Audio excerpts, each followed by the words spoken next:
Hello, everyone, and welcome to the Black Eel Podcast. We have a jam-packed episode with you, so I'm going to give you the rundown rather quickly, and then we're going to get right into it.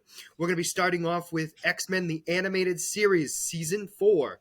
Then we're going to be moving on to the trailer of a new Marvel game that won't be coming out until 2025. Then we'll move into Penguin, and then the Acolyte trailer. After that, we will be talking about Bad Batch, the latest episode. Then we'll be talking about Invincible. And after that, we talk about the series premiere, 2 episode series premiere of X-Men 97. And then, as always, we end with a character spotlight. Luckily for you guys, it's a character spotlight from me this week. And then we will end as we always do. So let's get right into it and talk about X-Men, the Animated Series, Season 4. I actually forgot how good this season was. It was honestly, it felt like kind of a mess for me because it just like I think it was a stereotypical cartoon show in the 90s, no offense. Yeah. Here's the thing. I get what you're saying. I 100% get what you're saying. But in my mind, that's exactly how I remembered the show when I was a kid. Okay, Like, so seriously, like, all over the place. Like, I didn't know what episode was which. You know what I'm saying? no, it was like season 2, season 3 had basically like an overarching story that tied everything together. Season 4 was just like, oh, we're going to go do this. Oh, we're going to go do that. It felt like season 1, but like, I mean, it felt like season 1 but better. I mean, It definitely was better than season 1. I don't yeah, think it was as good as season 3 for sure. no. But I did like it. I liked No, it it wasn't. more. It wasn't bad. It just felt there was no. It wasn't like until the end. There was no like overarching. Oh, what's happening? We're leading up to the big bad. Whereas in the other 2 seasons, it was like the previous 3 seasons, we knew from the beginning what the lead up was. Whereas this one, it was like Well, I could argue that season 1 we didn't 100% know what the lead up was, but definitely 2 and 3 we did. Um, yeah. I mean, one was kind of like you kind of got it, like, oh, it's the Mhm. Sentinels kind of, or Master Mold, but like we weren't 1,000% sure until like the last couple episodes. The So reason why I get it, like, it wasn't like in our face obvious. The reason why I say season 1 it was obvious once you get to the end because of how recurring they were throughout the season. no, that's fair. That's fair. No, this one I forgot that Apocalypse was the main villain of one of the seasons. For some Hmm. reason, he just and I at least now remember why I didn't think he was. It's because he really wasn't in that much. No. Well, the thing was is like when you were going through it, you're like, I know Apocalypse is a villain, but you were like, no, he's just like the recurring villain throughout the whole series as a Correct. whole. But then we got to this season, and I'm like, there's no villain going into this. It's like each episode is completely different, Yeah. and then we get to the end. I'm like, okay, I guess this is the main villain of the season. So Yeah, I really didn't think it was him for some reason because, and at least now I remember why. It's because he really wasn't in it. Like he was the yeah, end for sure, and like that was a good like end in my opinion. Like it was a good like story arc for sure. And did you notice who Bishop was talking to? I don't remember. All right, so you remember in the time when he's outside of time, Bishop, and Yeah. that Oh, weird the goofy guy. old guy, the old No, guy. the goofy guy. Yeah. Do you know who that was? When he after Bishop left, he transformed into his true form, When he revealed himself, I was like, "Oh, it's him," and now I'm blanking on who it is. Immortus, specifically a Kang the Conqueror variant. Oh, okay, Immortus. that's cool. We actually saw his live action version in Quantumania, but um, no. So as soon as I saw it, I went, oh. I was like, I know who that is. Um, we also got to be introduced to a lot of new characters, which I did like. Yeah, there were a lot of characters that were showing up in this. I Um, also, the one thing I have to say about this show that worked in its benefit, and I don't know if they did it on purpose or not, but like every time we saw like a character from the future, they were slightly different. excuse me. What do you mean? Like like So when like they showed up? the first time we saw Bishop, he was by himself, and then the first couple of times he's by himself, but the world has changed. Like Yeah. what he's hunting down is different, Hmm. and then we have all of a sudden his sister's around. Yep. Although she was introduced last season, no? No, what I'm getting at is like every time they get brought back, The scenario is different. Okay. like their future is different, and Yep. it's like it makes the most sense because things have changed. Yep. So therefore, the future can't be the same. Yeah. So like Yep. same thing with Cable. Yep. He now has a son, and he. God, my hair is irritating the hell out of me. Just leave it the way it is. Nobody cares. Nope. Okay. But anyway, but you get my point of making. So every time we go into the future, it's completely different or just different enough where we're like, that's not how it was. Yep. Yep. And I think that was perfect on their end, just because when you change the past, the future will now be different. Yep. And so yeah, Bishop remembers everything, and so does Cable, and eventually so does Bishop's sister. But it took until Bishop's sister existed because I had a Yeah. feeling she didn't exist for a while. No, it definitely, or if she did exist, she was killed in the previous timeline. Correct.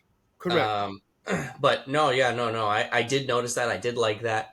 Um, I thought it was definitely a nice little feature that they threw in there to keep, like, oh, just to be aware of what was going on instead of just Absolutely. like ignoring what happened in the past. Yeah, overall, I thought this was good. I personally remember the end better than I remember the rest of the season. I mean, this was the longest season, and I know we already said it. It was kind of all over the place. We know that. Hmm. Um, this is also the second to last season, Yep. so I'm wondering if that's also another factor as well. Like maybe they didn't know if there was going to be another season I because I mean, the feel way like, that the way the season ended, it was a good series finale. If it was indeed to be the series finale. and I think in some of their minds they thought so, and then they were like, "Well, we got extra episodes. They're Hmm. willing to let us do it." And I remember because next season is only because we're going to watch the final season next week. For next week, sorry, it's only like 10 or 11 episodes. Oh, okay. It's the shortest season. Yeah, Whether yeah. it's No, that I knew. I thought it was like 12, but it might be 12, it might be 12, but what I'm getting at is it's so much less considering all the others that I'm yeah. like, that's easy. Compared to the Um, last two, it's going to be nothing. No, it's going to be nothing. Absolutely. So, but yeah, overall, thought it was good. I'm actually trying to remember how season 5 goes. I remember how it ends. I don't remember how it leads up to it. Okay, it is 10 episodes. Okay, I thought I saw 12. So okay, But either way, like I said, it's still yeah. not going to take long. But my No, point no, of no. making is, it's like I just remember the end of the series. I don't remember the lead up, Yeah, and I remember the animation being slightly different in the final season too. I mean, I definitely noticed each season.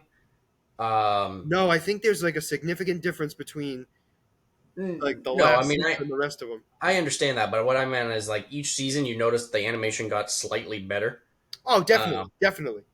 but it wasn't much. Obviously, it's not like it's a giant leap in technology, but it was. No, You but could it's see the animation getting slightly better. but also too like their budget was probably higher as Yeah. well, so that takes into a consideration as well.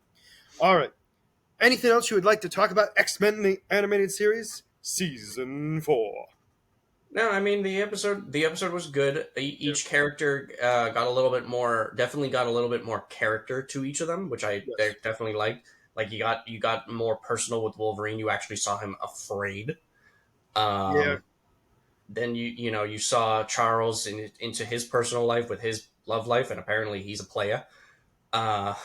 Player's a He, strong word. um, He but just then knows how to ride his wheelchair. yeah, yeah. But you got you got Storm and her past a little bit into more of that, which I loved. That was the season, right? I don't, to be honest with you, I'm not gonna lie to you, I don't remember. I feel like I feel like there might have been another touch, like an adding to it. Like Because this oh this no, this they did add to it a little bit more because this was the season where Professor X and Jean fought Shadow King. yes, okay, and then So we yes, touched they did more. add a little bit more, but we technically saw most of it already from the season before. Yeah, yeah, but we So got a you're little bit right, more insight into it. correct. Um, we got more about Rogue's family, Yep, we because got a little bit. Nightcrawler turned out to be her brother, Yep, um, that was a little weird. which is hilarious. So no, I knew that was coming because what was hilarious was when she says, "Oh, I can see the family resemblance," Yeah, or something along those lines. Clearly, he's not related to me, or something like that. Or no, no, no, he looks like he's more related to Beast than he does me. yeah. And No, no, no. also, They made I a jab remember at it. that. It's like, oh, for all you know, you guys could be related. And he's like, she's like, she's more related to Beast than me. And then it's like, oh well, No, because twist. I remember that because I started laughing because I'm like, does she not? I go, she doesn't realize that Mystique is his mother. Um, Mystique, I forgot, was the mother of Sabretooth's kid. Yeah, I didn't know that.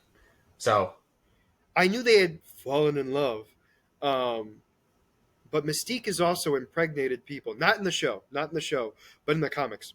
hmm yeah, I remember you talking about how she's now one of the non-binary characters. So it Well, the makes sense. reason why is just because, and this was a something from one of the animators from X-Men '97, stating that the reason why they use the word non-binary is not necessarily because of how they identify. It's the fact that they can change their gender at will. Yeah, I mean, So it makes because of perfect it, sense. no, absolutely, I agree. Although I don't think Mystique in the show is non-binary technically, because we've only seen her be able to produce the female genitalia. And I know that sounds weird to say. The only reason why, She transforms into guys. no, no, no. What I'm getting at is we don't know that she's been able to use said Oh, material.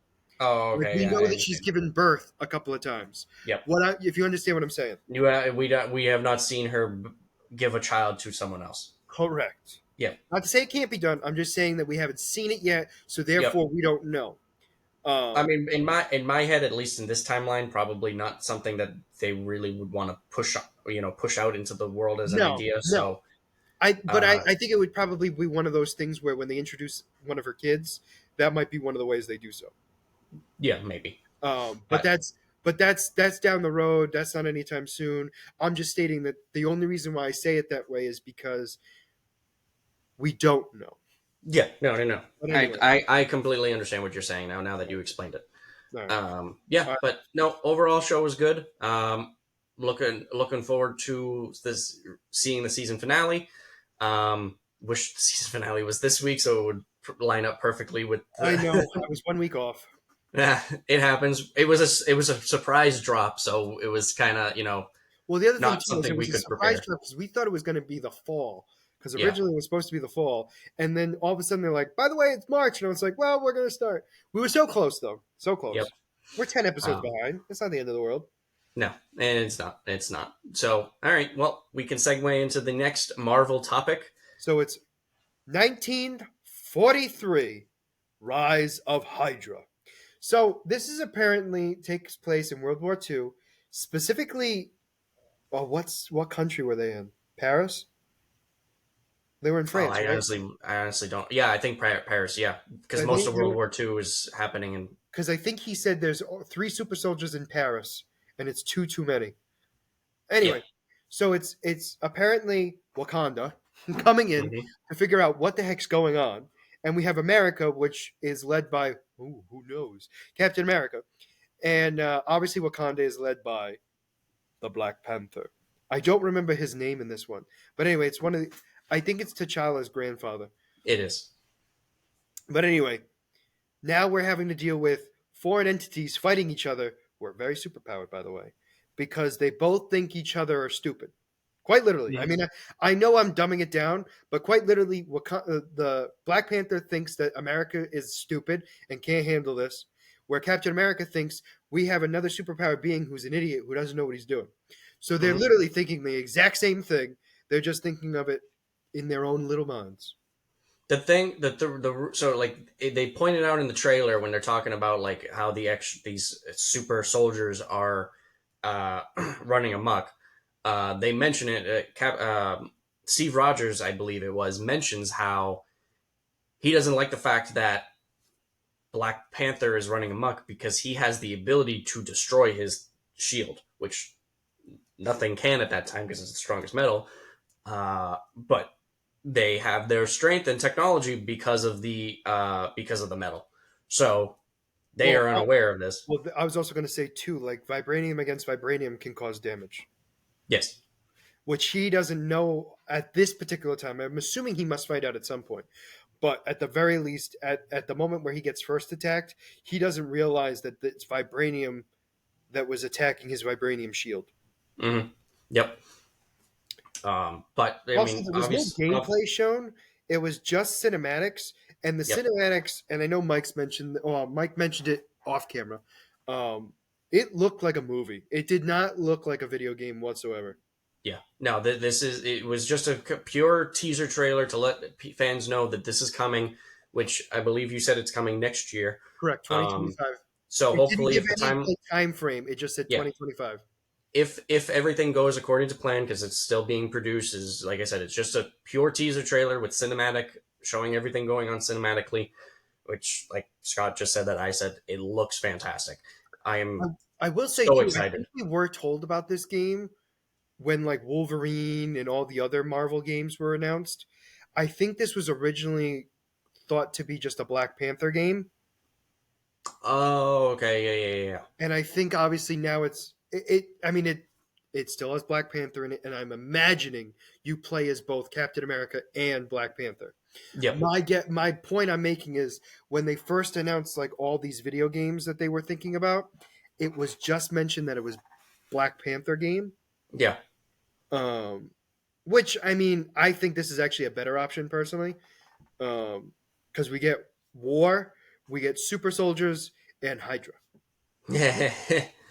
um, Lots of people, because once you take out one, two more grow in its place. So it makes it fun.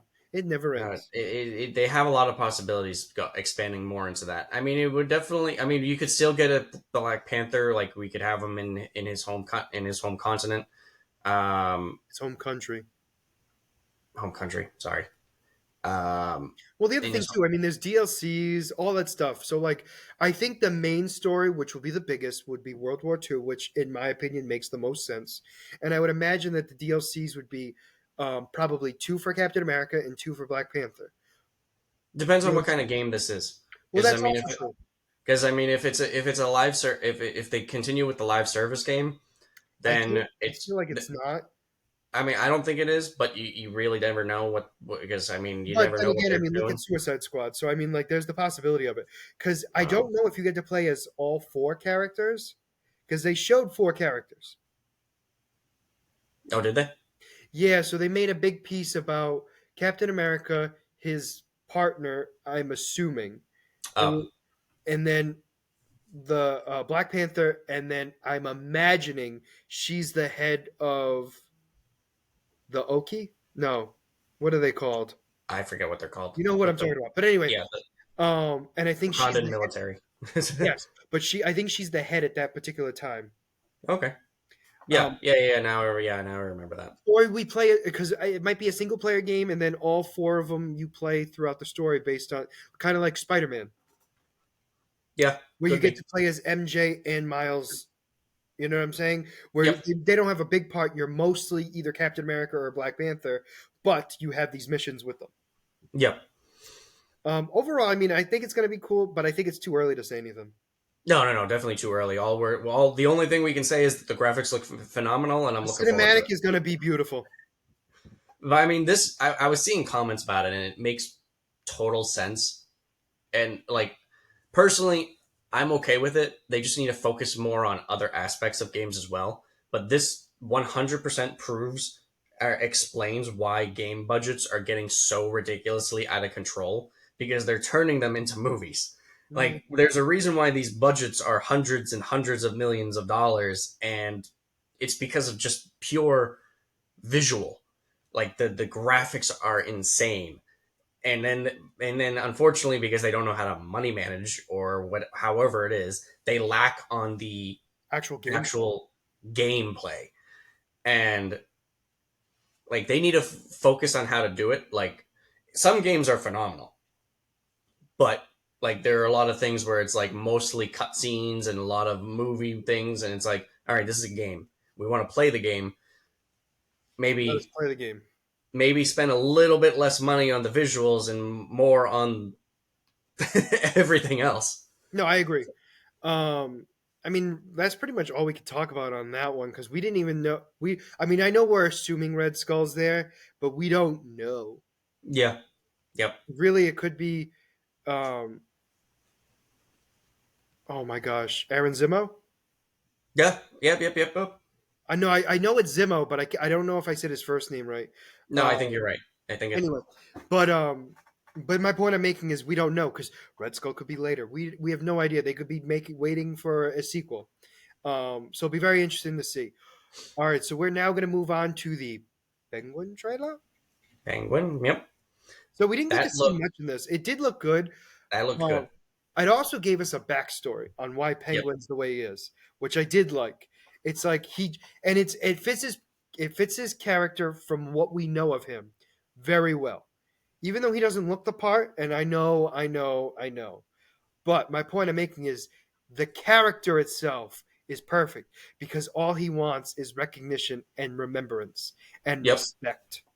And Yep. that's all Penguins ever wanted. Perfect penguin representation. Like, 100%. I the only argument I would have is he doesn't look the part, but that is the most minor part of it. I mean, in actuality, like, we the only penguin. I mean, we've only had one other penguin aside from Penguin was in the Adam West Batman, right? Yes, question mark. I I don't remember what he looked like back then, but I mean, I think it was more of just like he didn't like I don't think they gave him a big nose, or maybe they did. I don't remember, but they definitely just put him in the suit that Penguin wore. So like, oh no, obviously it's Penguin. Look at him. yeah, Like I think he still was like 6 foot, but you get my point I'm making. Like it's yeah, like so I Danny DeVito was the only one that actually like looked like Penguin in my yeah. opinion, But but then they that's took also his really like, hard to do. yeah. I mean, it's hard to do, and I mean, like Danny DeVito, he looked the part, but then they like went the extra step and turned him into like a penguin monster. So it's like, Well, I mean, yeah, in a way that is kind of Penguin anyway. well, But I mean, yes, but um, my whole point I'm making is like physicality wise, he's a little deformed, which I think mm, works perfectly for Penguin, and I think that works enough, especially for that particular universe. yeah, with the way that they're setting up the villains in this universe, like, yeah, It's you a had, perfect rendition. It's like their version of Penguin, and I think they're keeping story wise about it. So like yep. he's now looking for that respect. Yep. The thing that I've always said about any character representation in other forms of media, Yep. like when it comes to movies and games and whatever, like you can do whatever you want with these characters as long as you keep their character themselves how they are. Like, for example, like you could do like Penguin, as long as he's looking for his respect and he's looking for recognition, you could change his look. You could, you can create a new backstory for him as long as his core is the same. Like Wonder Woman, like I've said it before, like Wonder Woman up in the movie was great up until they changed her character at the very end, where it was not, she wanted to save mankind because mankind is mankind. Let them be who they are. They're beautiful the way they are. Let them fight. Let them live in peace. Whatever. That's not Wonder Woman. No, Wonder Woman keeps she the peace. she keeps the peace regardless of who's causing the destruction. Yep. And Ares doesn't wants mankind to kill themselves because he wants to save planet Earth. Right. No, Ares wants war because that's what feeds his life. Correct. Like I mean, I will say this: he doesn't want to destroy the entire planet necessarily. No, no, But no. my idea is like he wants them to continue to blow each other up. Yeah, he It's wants them to blow it's themselves feasible. up to save the planet, whereas like at the like he doesn't want to kill the planet, but he doesn't care about the planet. No, Like, the only reason why he's caring is because without anybody on this planet, he no longer has the ability to get stronger. That's yeah, the only. That's it. That literally is it. yep, Um, but overall, I mean, it was. I like I said, I thought it was good. It was perfect enough that it looked like it was a therapy session, mm. which I'm curious about that. Um, Well, he's clearly talking to someone about what he is, and as someone with a mob boss, they tend to have that thing where they're like they're get like telling whatever, their second in command or whatever, some family member, Well, it's not why even they are that. the way they are. I think it's also too like in that aspect. If you want to take it that way, and it's not a therapist, it's somebody who wants to know how to get how to move up. How Mm-hmm. do I become a big guy? And Yep. it's like you got to have a vision, man. You Yep. got to have a vision. And I think And that's more of what that might be now that you say that. yeah, But like it gives me therapy vibes. no, it definitely does. I mean, when you said that, I'm like, okay, I can see that. But I think just yours makes more sense. yeah, Once I you think said with the that, I was like, situation that it is, that's more likely that one. But I like that. yeah, I like what they're setting up with the outside universe. Like they're mentioning Carmen Falcone.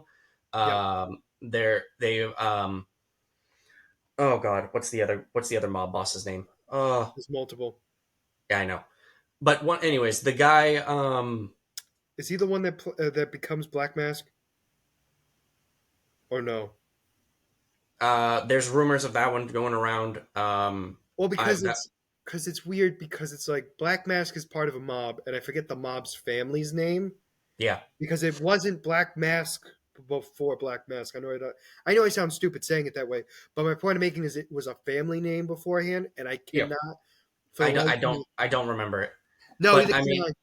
but there was a third actor, the guy who was the not the dean of the school, but in Gen V, the guy that got burned, set on fire from the. I heard his voice. I didn't see him.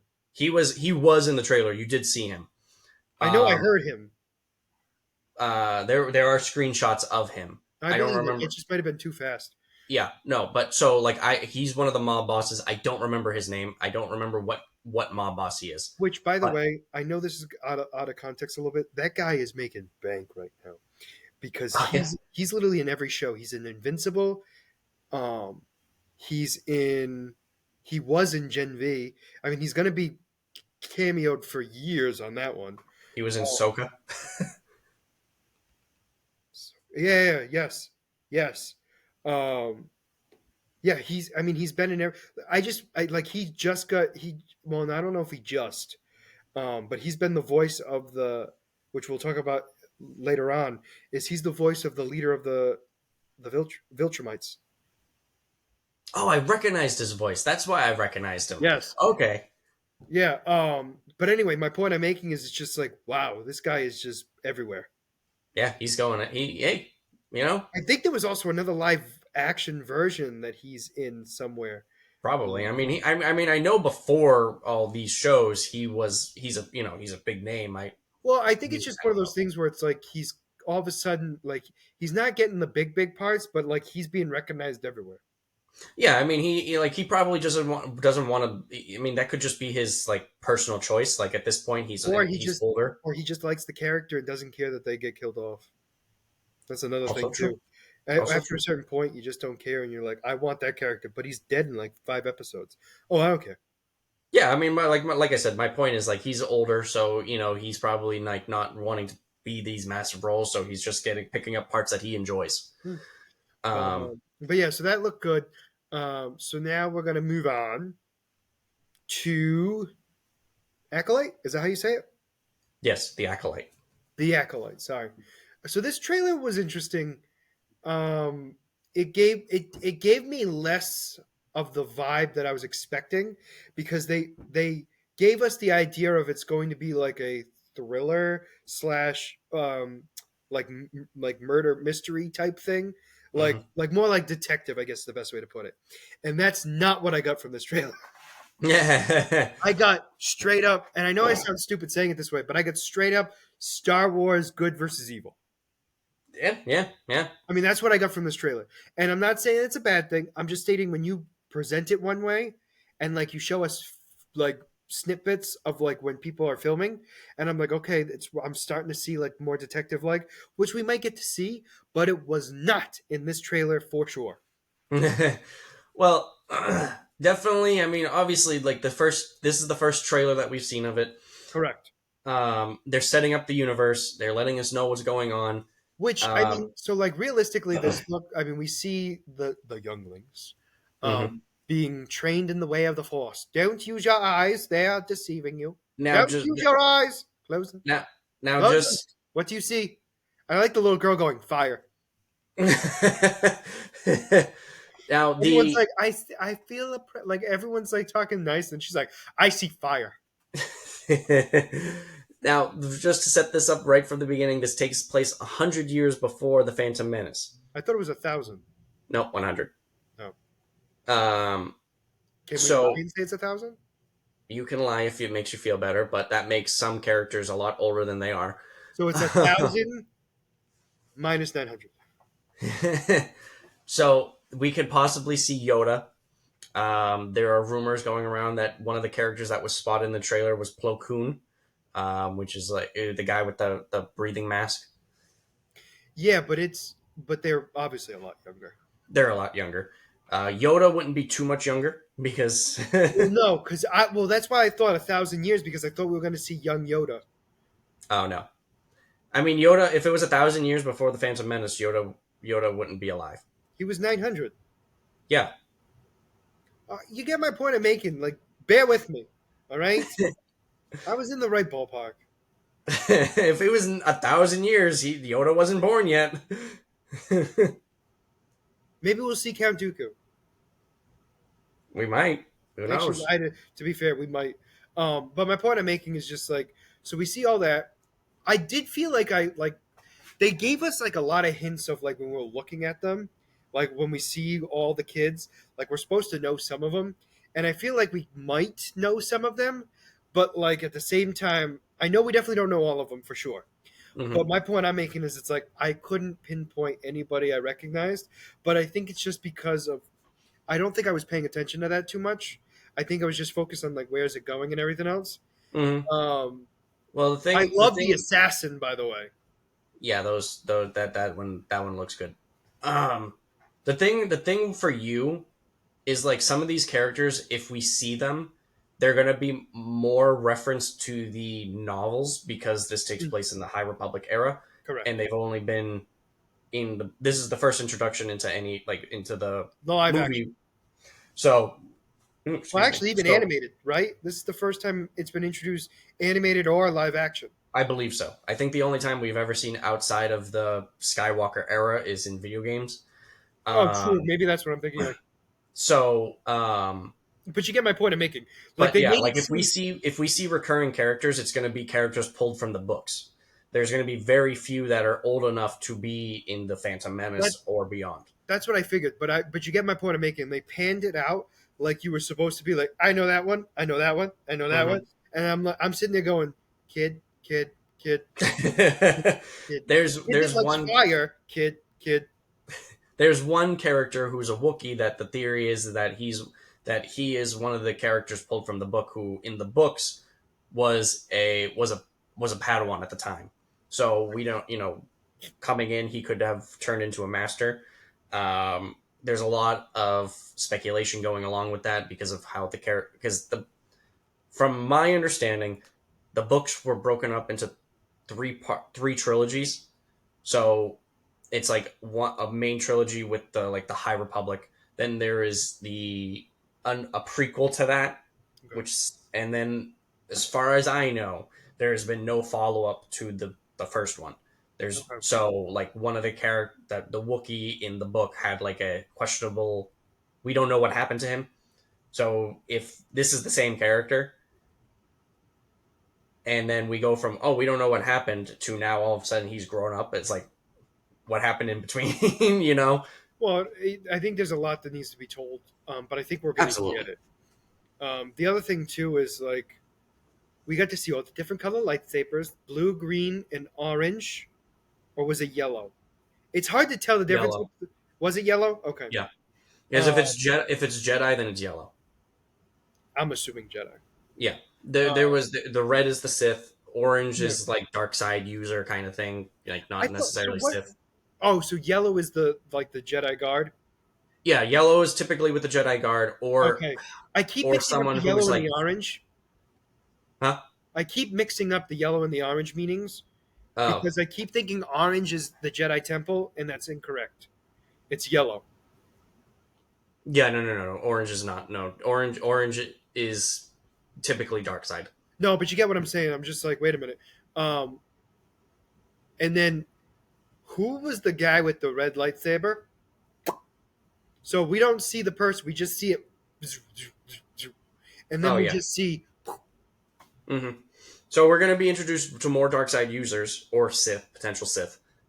Would that be the Which guy who we spoke word of many moons ago? Palpatine's old master. oh, it could be. It could be. That's the first person I thought of, Michael. Yep.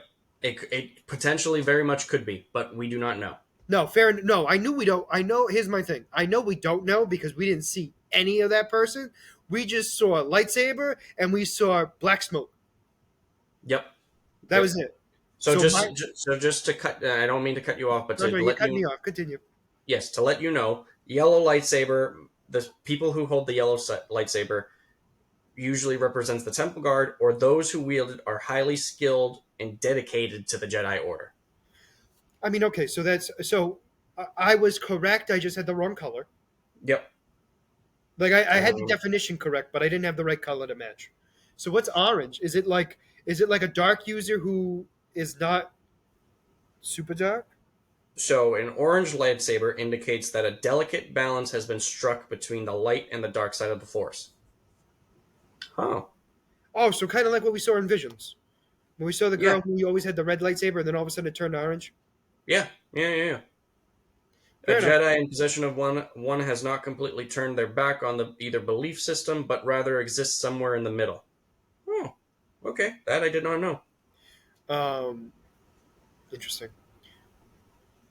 Yeah. So I mean, I'm looking forward to it. I mean, I've been looking forward to it since we heard about it. So I Yeah. mean, like, it really doesn't. I know I sound awful saying it. It doesn't change my hype for it. Like, if anything, it changes what I thought the show was going to be about a little bit. So I don't know if you've heard about it, but apparently this has more dislikes on YouTube than likes. Well, I heard that a lot of it had to do with because they didn't like the fact of like it being very um, focused in one nationality. Am I correct? Because I know that No. was so that was one thing I heard. So Uh, the main complaints I've seen are people who are, I'm going to be honest, are stupid. I mean, Um, s- they s- are complaining that they are using the show and retconning the prequels, which they are not. So people are claiming that in the Phantom Menace, when they first talk about the Sith and they see Darth Maul and how they say, "Oh, we ran into a Sith," the Jedi Council turns around and goes, "That's impossible. The Sith have been extinct for a millennia." And now in this show, clearly we see more Sith, which does not add up to a millennia. So everyone's like, "Oh, they're changing the story. well, They're no, changing they're George not. They Lucas's." existed. They just didn't pop up all the They time. were in hiding, and the Jedi Council was so high on themselves that they were blinded by the fact that the Sith are still around. And we don't know what happened to the Jedi that encountered that Sith. They could have Well, been well, butchered, that's the other thing too. They could have all died, and therefore, guess what? No Jedi has seen a Sith in a or millennia. we could just be continuing on how like this could be the beginning of the Jedi being so high on themselves that this is where we start seeing the decline of the High Republic into what we see into the movies, where even with evidence of there being a Sith, They they're don't still believe. saying no, it's not a Sith. They're not around anymore. I mean, so you that know, it's a point. yeah, there are so many possibilities that we don't know yet, and then people are jumping on the bandwagon and going, "Oh, they're retconning the trilogy," whatever. I mean, So to be fair, when you do prequels, this always happens. I mean, yeah, seriously. yeah. I mean, look at the. So think of it this way. Think of the prequels when they first came out. Everyone hated it. No, Now, you're when I right. say everyone, I mean the original fans. There's Yeah, a specificness to it, right? So then, now look at now it's like, oh my god, like the prequels were great, and now it's like sequels. Oh my god, the sequel series sucked. And guess what's going to happen? Just like with the prequel series, and I'm calling it right now, they're no, going yeah. to they're going to add other stuff to it to make it better, which will then make it better. See now, but here's the thing: is like I have so for me with the prequels, You one were hundred also percent of they that added generation. Yes, that's what I was about to say. Like they added stuff to make it make sense. Before, when it was going on, when the movies were going on, actually, the only ones that liked it were the ones who were growing up with it I because this agree. was their Star Wars. Whereas And with the original trilogy, same thing with the sequel series. so with the The only sequel people who trilogy, liked it yes, were the ones who were like Star Wars. yep. So then it goes. So now with the difference with the sequel trilogy and the prequels is like, at least with the prequels, at least in my head, at least with the prequels, like the stories were still like they were still connecting them at least somewhat to the like not perfectly. Some things needed to be fixed, Hmm. but with when it comes to the sequels, at least in my head, they kind of just like spat in the face of what was the original trilogy. See, here's what I'm going to say on that one. I feel like that's how it feels now. I We don't feel know like what could happen, we're still but building. We're still building on those connections, and like we'll mm-hmm. talk in Bad Batch as the series continues.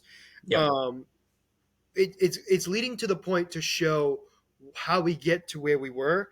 Like even with the Mandalorian, we get a little bit of Luke, right? So I mean, yep, like I know it's just snippets, and I do get your point.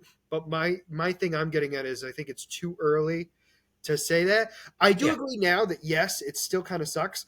That being said, we don't know what that's going to look like in the next 5 to 10 years No, because you're totally right. that's my thing. And I'm the only reason why I say that is because we're now being introduced to something that we didn't know about before, meaning like Necromancer, which Mm-hmm. is a huge thing that now is cool. Mm-hmm. You know what I'm saying? Where when we Yep. saw it in the movies, it was like, he's alive. the Right? the issue the issue is when the movies came out because it just if you're just looking at the movies, it comes out of left field because you have the villain of Snoke from episode 7. Episode 8, Snoke gets killed, Kylo becomes the main villain. Then in episode 9, all of a sudden it's been Palpatine this whole time. Here's the thing. I'm not arguing that. What I'm Yes. getting at is like there's a lot of meld that can happen, and there's Yep. also I think we also forget too the amount of time that passed in that Yep. actual trilogy, Yep. because there were years in the No. trilogy. No, in that trilogy there actually wasn't that much time span as you would think. I think it was like 3 years, Oh, okay. Yeah, yeah. 3 years. Yes. which is a decent amount. A lot of things can happen in 3 years. No, yeah, yeah. But so like when you're looking at the original trilogy and the prequel trilogy, So they had a lot of time in between. I get that piece. it's But like a lot of time. no, but what I'm saying is it's like it looks like it's one like I think the difference is in my mind is the sequel trilogy makes it seem like it's Yeah. and it's really not like yeah it's a lot faster than the original and the prequels, Hmm. like faster wise in the sense of like time passing, Hmm. but I still think there's a decent amount of time that happens that a lot could have happened. I mean, Resistance was in there, which was actually a good one. You know what I'm saying? Like Yeah. there's stuff that builds onto that I think makes it slightly better. It's not where it should be for sure, Yeah. but No, there still needs to be a lot of work. 100%. But I think the idea is it's building up to it, The and main I think you're doing a good job. the main issue with the sequel trilogy, to be honest, too, like here's the thing. Episode 7 was just a carbon copy of episode 4. We But it needed was really good. it was good. It was carbon copy. They needed to set up the universe, whatever. We'll reset it up. Then episode 8 comes along and it kind of literally threw a wrench in everything. My biggest issue with nine And was then 9 was trying to fix what happened in 8. so nine bothered me the most because Carrie Fisher was dead and they kept her character alive. I mean, yeah. I had an issue with that because she died at eight. Like she died before eight came out. Did she? I thought it was I So thought she it, had filmed all of eight. She had filmed she all of filmed eight. everything. I know that. Well, no, she didn't film nine. Well, okay. So like everything that we see in episode 9, she had already filmed her parts from previous movies. Yes, but they kind of had to like digitally. And they changed things around. The only thing that really wasn't like original used was her dying. Correct. My point I'm making is the fact that I don't know. I felt like it was in poor taste where they and this is just a me thing, is a personal thing. Yep. I felt like they should have just had her die in 8. Hmm. And not because, oh, Leia's a bad character. No, Leia was a great character. My issue was is like they changed her, but they changed her at a time where she died. Like the actress was dead, and then they changed the character to be all of a sudden a Jedi, like a full fledged Jedi. And I think for me that bothered me because if we were going to do that, she needed to be there, in my personal opinion. Yep. Yep. No, no, no. All right, so we're going to move. But so yeah, I'm looking very much forward to that trailer. Um, I'm looking forward to the show because it's in June. I don't think they gave us a date. June 10th. Did it say 10th? I thought it just said June. No, I told you. Oh, you did. You did. You did. I think in the trailer it didn't say June 10th though. No, it did. Oh, whatever. I don't pay attention. I saw June. That's it. That's as far as I go. Okay. Remember Well, the V. okay. So the screenshot I sent you. Oh no. June 6th. The screenshot I sent you, I guess I cut it out because it was on the very bottom corner. Oh, okay, that's why. I was like, So it then I only texted says you June, saying and June 6th. you're like, no, it says more than that. It's like, okay, never mind, Scott. For once, you're correct. For once, I get it. I'll All give right. it to you once in a while. Is there anything else that we want to talk about Acolyte before moving on to Bad Batch? No, no, no, no. We have more to come out. I don't know how much more they're going to show of this. I mean, it's still I think we're gonna get at the minimum at least one more actual trailer, yeah. I would say and then that's gonna one or be. I was thinking like one big trailer that's gonna be completely different than this trailer, and then after that we'll have like a little bit of an extended trailer. Like it'll be like the same trailer we just like the new trailer that we get with like an extra 30 seconds. yeah, That'd be my yeah. guess. But that's the most I think we're gonna get because they're not going to give up too much. I think if anything, they're going to show a trailer to show more of what they were describing the show as, like kind of like a detective type thing. Hmm. Because this one was kind of like showing like you said, the universe. This will show like what the show is going to be about. Yeah. Yep. Okay.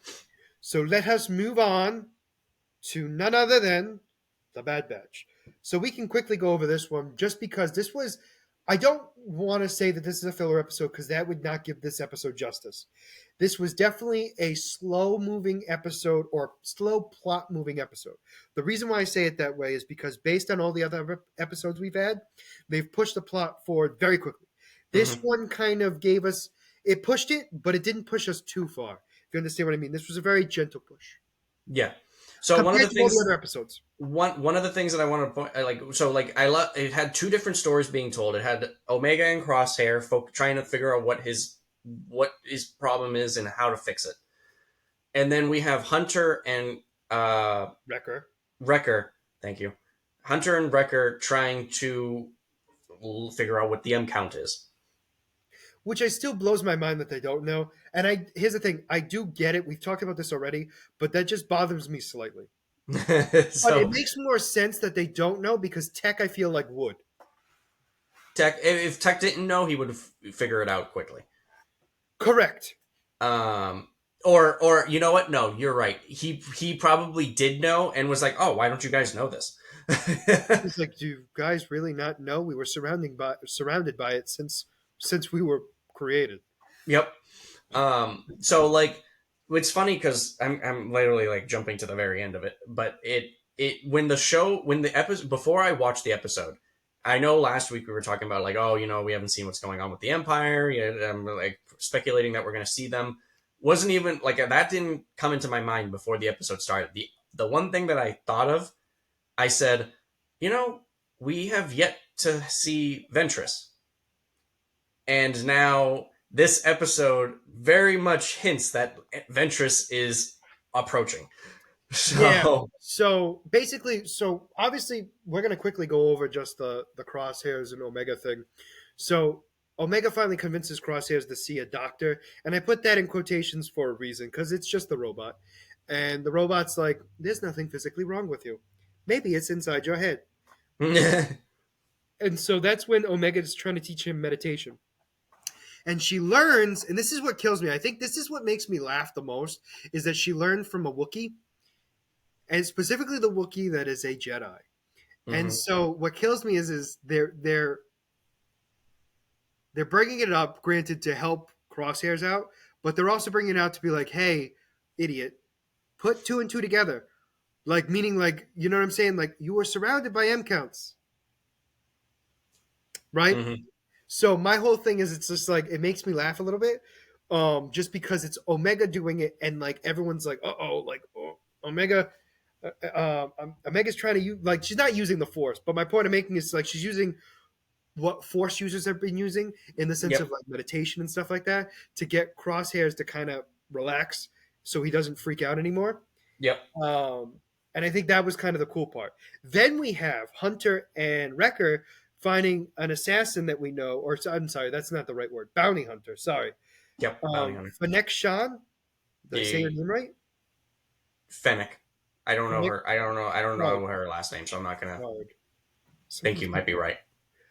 If I'm not right, I'm close. Yeah.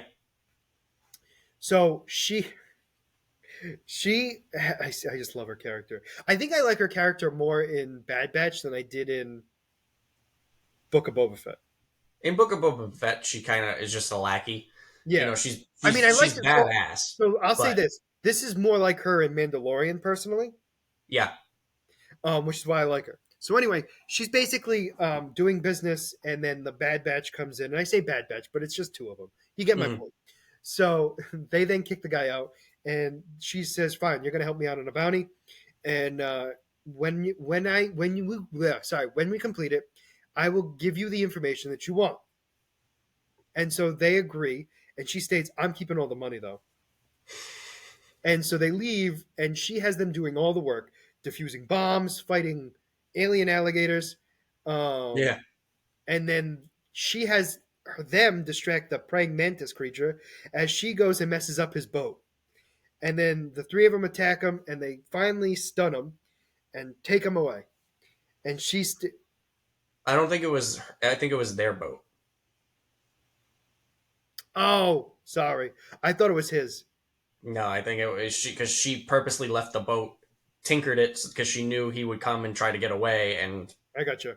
Uh, but anyway, regardless of that, so they capture him, and then Hunter's so she's ready to take him away, and Hunter's like, "Well, you promised us something." She goes, "Oh yeah, I didn't say I had the information on me. I'll go get it." He's like, "That wasn't part of the deal," and she's like, "Well, you're gonna have to trust me." Mhm. And he had to stand down, and then she goes back on her ship. She does explain though before that she's going to collect her bounty before doing anything else, which was a lie. Which was a lie. That being said, though, I did like it. She then talks to somebody who we assume is Ventress, Mhm. stating that there's some clones asking about M counts. Yep. So, I'll take care yep. of it. Like I said, that very much leads to If that's if not you Ventress, I don't know when she comes in. Like, yeah. seriously, if that's not, like, all the other times I'm like, maybe it's a flashback or anything. This is by far the only time where I've actually gone Ventress Yep. without seeing Yeah. her, obviously. Absolutely. Like this has to be. And so like I'm curious what's going on with that. Um, it was I enjoyed this episode. It wasn't like you said. It was a slow progression, which we But I are didn't hate bound it. to I think get. it was I think it was the break we needed where what it wasn't a full on break. Yeah, Like it wasn't like we're gonna do something random. We're gonna go plant flowers or something, right? yeah, This was legitimately like making sense in the sense of pushing, like going what they would need to do next. But it didn't necessarily need to be a full episode, but I'm glad it kind of was because it kind of mellowed out because I imagine we're gonna have a lot of episodes where we're gonna be sitting there going, ah, yeah. No, it was. It's because like you said. It I didn't think need to next be. week. No, not Huh? next week. The week after is the double episode again. It's a double episode after. Yeah, Yes, no, not like this week. The week like you after. said, where it was, it was a slow moving episode. It didn't need to be a full episode, and which is why they combined the two different storylines together to make it a Right. full episode. Which it worked. Um, but it definitely it fit. It Oh, was a 100%. perfect next step for the story. Absolutely. Perfect, and it perfectly set up what is coming next. Um, so I was very content with the episode. It wasn't like my mind wasn't blown, but it was a good episode. Yeah, I agree with you. I think it was like a mental break for us because we've Yes. had a lot of big episodes, right? Hmm. And again, not to say that this episode wasn't good. It was. It just wasn't to the level of greatness like all the others have been. And I Hmm. think we needed that break to kind of get us ready for because this is kind of the middle. Yeah. Actually, Yeah. this episode was the dead middle because now we have 7 episodes on the other end. So Hmm. like this was the dead middle where it's kind of like Yep. let's give them a break for a second. Now we're gonna get to the peak. I personally think they purposely put this episode here for the timing, but Oh, 100%. No, no, I. That's why I said what I said. Like I think it was meant to be like the little dip, in the sense of being like we need to take a breather, and now we're getting ourselves ready for the second half of the final season. I actually am thinking it in terms of other shows that came out at the same time. Oh yes, no, I do agree with you on that too. But I also think it worked out perfectly, and It did. probably one of the reasons why they did a double episode Hmm. was to make sure that it lined up perfectly. Yes.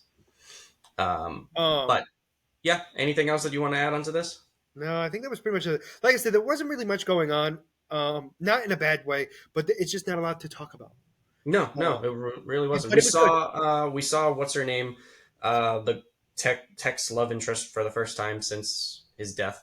Yes, yes, Um, and she's kind of taken on the role of Tech, which is weird, the way she yeah. made it seem, which makes me laugh a little bit, but it does make sense. Hmm. But she's obviously not as smart as him, and that's not an insult to her. She That's says just no, she it. does. But what I'm getting at is, it's like it's more of the fact of how smart he was. Yes. All right, if there's nothing else, we can move right on to Invincible. Yep. Let's hop right into it. And Okay, I was not prepared for how that episode started. So I I know, watched it right? last night and I'm like, okay, I go, okay, Rex is gonna live. Rex is gonna live. Now, here's the thing. I was right and wrong at the same time. Because I've never been so right and so wrong all at the same time, where I was just like, oh my God, he got shot. He's dead. They actually killed him. And then he Yep. gets up and I'm like, what? Yeah. I'm just And like, then he wait a minute. and then he kills is it the Lizard King or the Serpent King? Because that's what always kills me. Because I think they're the I, Serpent Society, hmm. but I don't think he's the Serpent King. I think he's the Lizard King. Because it's a weird thing. Yeah. No. No. No. I Because there's King Lizard. King. Oh, I'm so close. Come on, give me that one. And so But he's the leader of the Serpent Society. King Lizard, previously known as Prince Lizard, is a supervillain and the leader of the Lizard League. Oh, I knew it was alliteration, and I'm so mad that I got it wrong. It's not Serpent Society. It's the League of Lizard Lizard League. Lizard League. Damn, I was so close. I'm proud of myself though. That you know what? For a group that we just got introduced to, I got pretty damn close. No, definitely. Now, I'm not holding anything against you because it's not like I knew it. So I think you were close enough. I'm not saying like you were Oh no, no, wrong. I know. I'm just stating like, wow, I'm actually impressed with myself. No, yeah, definitely. Because I was like, for some reason, I thought, and I don't know why, but I thought it was the Serpent Society. But I think the guy who the Prince Lizard took over, like killed, was like Serpent King, Yeah, something must have been. and then Yeah, and then he was the well Prince Lizard, but now he's King Lizard. Well, yeah, was. Um, yeah. I was not prepared for any of that. So And the shrinking girl is still alive too. Shrinking Ray, by the way, Shrinking Ray. spelled Rae. Oh, okay. Well, because it's a Ray, and so like no, like a female's name, Ray. Yeah. Okay. Oh, just so I was surprised she was alive. I thought this was leading to something. No, no, that was it. That legitimately was it. Like Oh, that's what, okay. well, when you stopped, I was just like, he doesn't get it. I gotta add more. Um, I was like, I well, I mean, I was like, surprised she lived. I was too. She crawled out of him, and I'll say this right. So Rex is alive. He kills King Lizard. Well, I'm assuming he kills King Lizard. I also thought King Lizard killed Rex, and I was wrong. So We also thought the shrinking Ray was also dead, and we were wrong. correct. So So Kate is dead. Duplicate is dead. Duplicate is definitely dead. She's canonically dead. So anyway, we had Rex literally stump King Lizard's death. And if you don't know what that means, he literally used his bone in his arm that was sticking out and smashed the lizard's face in repeatedly.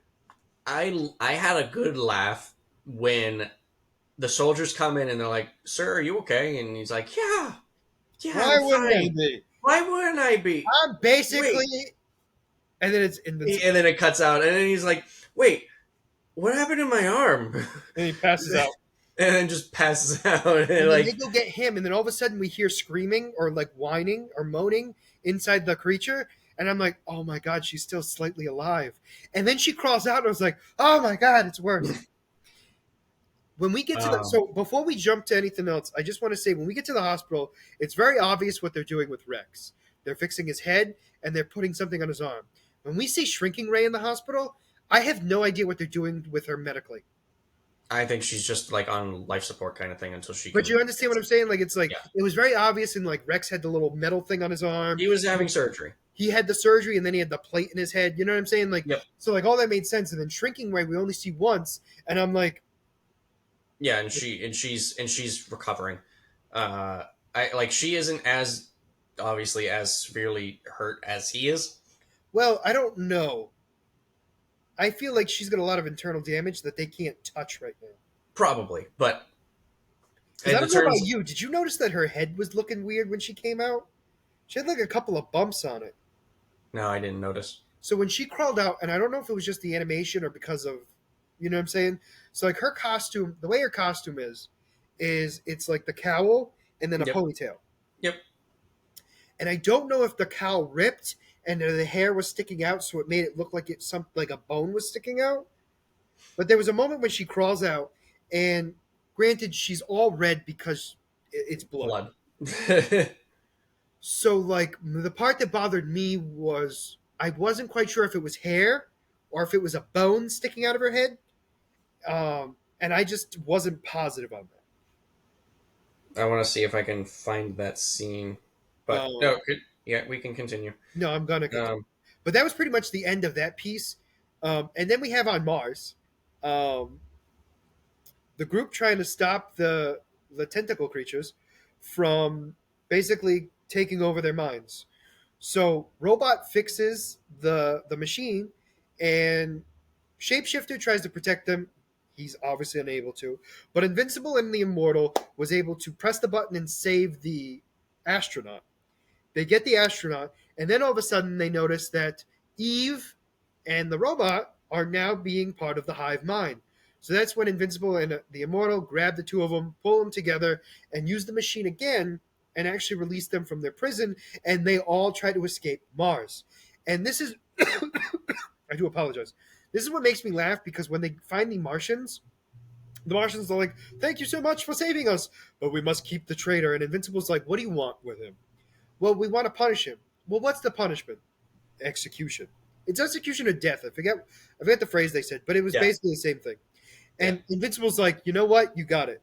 And then all of a sudden, we it literally cuts to everyone flying away onto one of their escape pods, and the Martian army is going after them. And we get to see Invincible using his full power here. Well, I guess you would say closer to full power that he used on when he was fighting with his dad, and everyone was shocked at how powerful he is now. Because he was taking out those Martian ships with ease, and then they crash landed onto Earth. And now they were basically trying to celebrate everything about how they did such a great job, and then they get down into the base and they realize a lot happened while they were gone. yep, yep. Immortal took Duplicate's death very hard. Oh God, I was not expecting that. He like when he so like we're jumping the gun slightly, but Not really. you know Like seriously, don't take time. Like not really. he was at the funeral he took it hard and he's like I've never felt this way for any of my past love interests before. He's like I've had people many wives die on me, many many people I care about die, and I've never been so hurt out like this before. And But then also, we he says something very specific though. He says he thought he had more time with her. So the That's also idea true. was he was expecting her to grow old, Yep. and she didn't. And then we jump to Alan the alien arriving on Earth, and Immortal, because he's emotional distress, He goes thinks and he's Omni Man and just starts. yep, But even though he sees him, he still tries to beat him up. And yep. Alan's just like, "Hey, whoa, what are you Alan's trying doing?" to explain himself, and he's just not having it. And then And then Invincible shows up, Invincible shows up, and after a few bits of back and forth, which you was hilarious, by the way. I thought that was the best like comic relief ever. And then it was. eventually, Immortal just leaves. And Immortal leaves absolutely like devastated. Yeah. And then and then Invincible explains what's going on with him to Alan, and Alan's like, well, now I feel like a douchebag, and he's like, you guys have that here, right? I like that because of I don't think it means the same thing on his planet, but it's hilarious. It Um, really is. but anyway, so he gets back to him to Earth, and I know I'm skipping ahead, but we'll go over the middle in a minute. Wait, Um, he gives Alan all of his dad's books that basically apparently are true stories that potentially could be the thing needed to take out Viltrumites. so I want to. I don't know if I'm allowed to. Am I allowed to show this on the channel? Like the scene? Because I found the Yeah, I scene don't care. with. Okay. No, it doesn't matter because it's we're talking about it. People have actually had like the episode air underneath them talking about it. Well, So I'm talking about like gore. I didn't know if it's like I mean, it's animated. I don't think it's a problem. So this is her head, Yes, all right. but yeah, Stop. I feel like it might be No, the her. reason why I said stop was because there was a flash. It was like blinding me. Yeah, I know. I'm sorry. I was trying to line it up. Yeah, you lined it up horribly. Anyway, They yeah it looked like maybe her cowl or maybe like a piece I of think it was too bloody for us to know for sure what it was, and yeah I think that was kind of the point. But you understand why I thought it was what I thought it was. yep. But you're probably right. It was the cow. But anyway, so that was like my big thing on that piece. But anyway, so Invincible gives Alan the alien all the books that his dad had, and apparently they're based on real places and real things that happen in space, and potentially enough to actually stop the Viltrumites. So Hmm. Alan scans them all and goes away. But before he leaves, Invincible basically says, "Hey, when the fight really comes, you better come get me because I'm ready to go." Yep. And he leaves. So I skipped a little bit. I know I'm going to go back to it, but that was the main point of that piece. We had Invincible and Amber break up. I don't think They broke up. it hasn't officially happened They yet. broke up.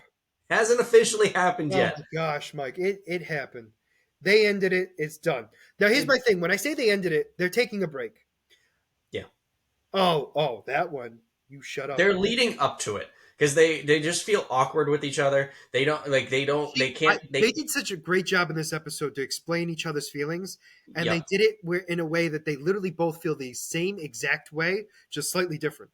Yep. Obviously, because it's different scenarios, but it's Well, it's like, different. It's different perspectives because she's yep, not the superhero. He is.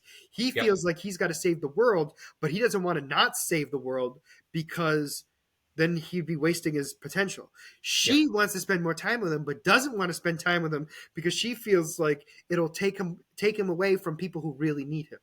yep. And she's basically this is the thing that kills me. She talks to Eve about this, Hmm. and it makes me sound like she wants Eve to date him. I mean, I Because don't know. the way she says it is he needs to find somebody who understands what it's like being a superhero too and can Yeah, be a part of that world. And yeah, I'm not stating that she's basically saying to Eve, date him. I think in her mind she's saying that like, hey, he needs to find somebody. hmm. And that's when we have a little bit of that. And that's just I it's just do like. I did like how they were basically doing the conversation at the exact same time, and it just kept cutting back and forth between the two because they're literally saying the same thing. they have the same worry and it's one of those things where it's like that's why they're actually a good couple. And I think the thing that kills me is both of their people that they were talking to was like, enjoy the time you have now. He's Yeah, here now. Yeah, Like, you're I here love that. now. They're like, you're both here now. You're not saving the world. They're So not. why are You're you not. talking to me and not her? Yeah. Like, I think the best part is they both do that simultaneously, and they're like, so Eve's basically going, "Why aren't you talking to him?" And Mark Hamill's character, the tailor, is like, "Why are you spending your time talking to me when you should be talking to her?" But they say it the same way, and the only difference is the pronouns. And I think it was just perfect alignment. Hmm. The other thing we got that we have not mentioned that I think is very important. There's two things that happen. Only one, in my opinion, is really important. Is the fact that Debbie has a babysitter. Yep. Yep. Who is a I wouldn't say spy, but No, a no. She operative literally of comes in and Cecil. says, "Hey, by the way, Cecil called me and asked me to apply for this. He did not want me to tell you, but let's be honest. I mean, you should know that I'm, the reason why I'm saying this is because I'm so good at my job that Cecil needs me where Cecil can't control me." Yep. Yep. And when she ever says that, I was just like, I actually believe it, but at the same time, there's a little piece of me that's going, "Did Cecil tell her to say that?" Like, I'll Seriously, yeah. right, like, Actually. I'm sitting there going like, I believe it because I do believe that that skill is so hard to find that she does have that power, but at the same time, Cecil could have somebody be saying that to her, and I'm just like, I don't know which it is, but it's believable. Like, I believed it because she's like, Both are I so believable. no 100%. But I think the idea was in Debbie's eyes is like she's at least forthcoming about it, and she's like, you know what, I'm gonna trust her Yep. because realistically, she knows everything, and she goes, "You're my boss, not Cecil." And in the end of the day, it makes sense because not because of no, oh, Debbie's the mother and all that stuff. I think it's more the fact of like Cecil needs that woman because eventually the kids are going to grow up, and then Yep. he will then be able to control them. But for now, she's in charge, Yeah. and I think the reason why Cecil sent her, I do believe Cecil sent her on purpose because he knew that was the only one that Debbie was probably going to actually accept. Hmm. Because I guarantee he probably tried like 1,000 people, and he's I like, mean, I "No way, guarantee, no like way, no we way." said it right before her, where the old woman, she's like, I can see a spy I when know I. Nolan. I lived with Nolan for years. I can see a Cecil spy from a mile away. Yep. And then she's like, "Hi, I'm here for the nanny position. By the way, Cecil didn't want me to tell you, but he sent me. Yep. So, but I'm great at what I do, and I think that's what makes me better than all." And she goes on a tangent about it, and she's already proving that she has the skill for it. And we also get to see that the brother's growing up quickly, Quickly, yes. and also the fact that he apparently can't chew solid foods. Yeah. That killed me Uh, a little bit. I know that was a Your little weird. mom's chewing his food for him. Yeah, apparently though, his mother species when they're in their infant stage, they don't have the enzymes to digest solid foods.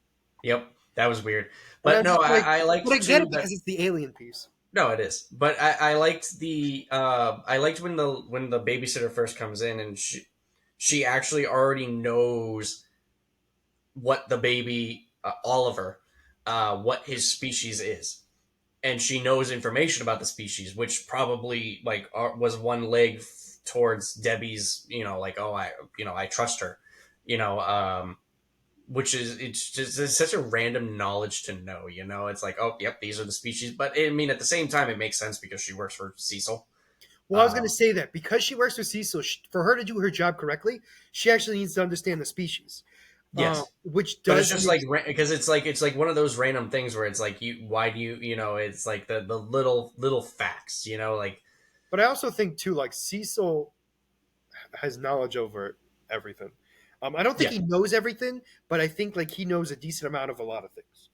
But like for me, it's just like because the one that caught me off guard is just the fact that it's like, for us, this is the first time we've seen this alien race out, and it's Yeah. like he had, or they, whoever, had information on them already. It's like, have they encountered them before? How did they know about them? That kind of Or stuff. or is it just from the information that Invincible had given the group? Also Because remember, possible. Yep. he had to tell Cecil a decent amount too. So Yep, like that's that's true. another thing too. So I mean, like it's probably a combination of everything. Hmm. But yeah, I was definitely impressed by that, and she just was. I mean, she earned the job. Yeah. And then the only other thing that we have to talk about that's left is I don't remember Invincible's roommate's name. Oh, I don't remember his name. Anyway, his boyfriend's back. Yep. He was put together, back together like Pinocchio, or what? Oh no, Humpty Dumpty. Sorry, Humpty Dumpty. that makes more sense. Um, and he's trying to deal with everything, but he doesn't feel right. And I Yep. think, and that's one of the weird things that he's trying to be acclimated back into school. And that was Hmm. pretty much it. The reason why I wanted to bring it up was because it was something different that might lead to something else. But right now, no. And he felt, and Invincible's friend is trying to act normal, like nothing was wrong, and the boyfriend is like, just something's wrong. He doesn't feel like he remembers everything. He Yeah. feels like he's a shell of a former self, which I mean, he could very well be. Hmm. Yep. But anyway, that was Invincible. Anything else you want to add? I don't know. Did you see the post-credit scene? The one where, what? No, maybe not. No, I'm not So confident. so cuts to the credits. Then, like with the previous episode, the credits were not actually the end. It was a couple things. Oh, you're talking about for Nolan? Okay, there is Nolan. So Nolan is still. They're trying to accumate him. No. Whatever. What they're doing is they're explaining that he has to be full health before being executed, which is But so weird to me. By the way, yes, that is strange. But they also said that there's a chance that you could rejoin the army. yes, So like they're gonna try to accumate whatever, get him back into actually, the empire. If it doesn't work, then they're just gonna kill him.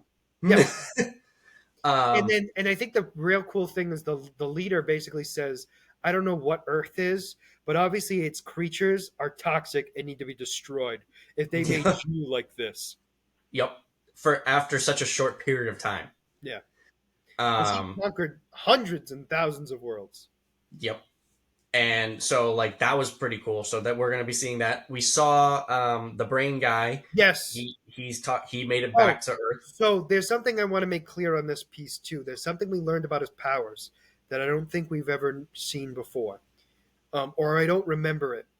When he dimensionally travels, he can't automatically go from point A to point B. Yeah, I think. Yeah. I don't remember if we saw that before because I don't know if he actually went to where he wanted to be, but he has to jump to certain ones to get to where we were. And FYI, I saw a zombie universe. Yep. Saw Zombie Universe. I saw a zombie universe. But it's so like I'm we the don't know the full extent of his invincible powers. He could have been doing that on purpose, for to all not we be know. followed. I get it. Um, but anyway, But and then he gets to a place, and we don't know what universe it is. we don't know what universe it is. We It assume it's looks it this looks like universe, yeah, especially because at the end he's like, "Ah, it's good to be home." but I don't know if he's from that universe though. Exactly. Like I don't. We don't. I think he's from this universe, but I don't know. I don't know either. But Um. anyway, that was the big thing for Invincible. Anything else? So the last thing, which is still we haven't talked about, the post-credit scene is the squid aliens on Mars Oh is yes, on Earth. yes. So when we, you're absolutely right. I did forget that. So the astronaut goes back to his home, and shapeshifter Just oh, left his destroyed place his and home. dumped. So he's cleaning it up, and all of a sudden he feels sick, and he goes to throw up in the sink. Something comes out, and all of a sudden he sees something moving, and that's when the tentacle creature goes right in his face, and he becomes acolyte. I mean, part of the hive mind once again. Yep. Well, that's how We it got, actually ends. yes, so we got a whole bunch of different stories. We got the Viltrumites with Nolan. We have the Brain Guy. We have the alien, the Martian aliens. That are now Then on Earth. and we have what's going on with uh, just on Earth with Invincible. We have what's going on with the Guardians. We have so much going on, and honestly, they're doing a pretty good job. What? There's only 2 episodes left. Yes, there's 2 episodes left, but they're doing a pretty good job pacing this. Like it's not like there's a lot happening, It but doesn't not feel like, overwhelming. yeah, it doesn't feel like it's crammed. It doesn't feel like it's rushed. It, like, they're doing a good job at pacing themselves. I mean, I agree. All right. So now we're moving on to the big heavy hitter. This is So, alone going to take like 3 hours to talk about. I don't think so. I don't think it's going to take as long as you think. No, Um, X-Men 97 was by far the greatest thing I've ever seen in my life. that Um, was an introduction. it was an introduction if there ever was one. That, like, oh god, they did a great job reintroducing all of the characters. They showed us who was back and who wasn't, which everyone is back. But the animation is like greatly improved. The fighting scenes are so much better. Cyclops using his optic blast for mobility. Yep. So one thing right off the rip that I loved, it wasn't like the '90s show where they're all getting their butts whooped, and like they felt powerful, like that they are like I mean, they got hit a couple of times in like when they're going to the when they were fighting Friends of Humanity because they'd never seen that tech before, yep. but it didn't last long. No, like they like for example, when they invaded the warehouse and Cyclops lost his glass, he's like, no, no, please don't, psych, and just blasted and completely obliterated the building. Or like when they're going to the junkyard and um the Sentinels, they Omega level threat incoming, and Storm just comes in and Destroys them all. destroys everything. And then we had That's what I Gambit was. charge up Wolverine to slice off Master Mold's head. Yup. Like this is what I was expecting. Like this is what I'm like sitting here watching the '90s show. I'm like this is just like, this is like they're just So, getting tossed around, and then do you this know they do you show know up. the mutant that they saved? No, no, yeah, I don't know him. Oh, so you do know him. It's Sunspot. Oh, really? Because if you Oh, okay. notice so the idea is that's Sunspot. Yeah, so like I didn't know who he was, but like I knew when I'm watching him, I'm like I know I'm supposed to know who he is, Well, I didn't know. Like I thought it might be him, but I'm like, he's not using his power, so I'm like, maybe not. Once and I he was saw purposely not. once I saw his arm, I like when he used his power for a little bit to show Jubilee. That's when I knew for a fact it was Sunspot. Um, yeah, no, definitely. So the first episode was basically us getting used to everything. We also were seeing the um, Friends of Humanity come back to be.